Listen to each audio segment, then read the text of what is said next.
chanterelles, creminis, morels, and truffles, you might recognize one of those exotic-sounding names for a type of mushroom, which are prized for their culinary and medicinal properties around the world. The most commonly consumed mushroom is the button variety, which comes in a white or brown color and can be found on grocery store shelves across the US.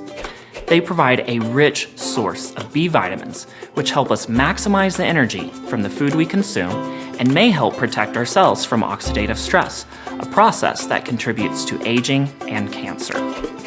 Mushrooms also contain iron, a mineral that will reduce your risk of becoming anemic. And finally, mushrooms are a good source of phosphorus, which is a critical component for building strong and healthy bones.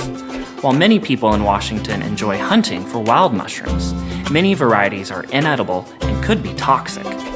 So when mushrooms are on the menu, my advice is to leave the hunting and gathering to the experts and just pick some up at your local Washington farmers market or grocery store.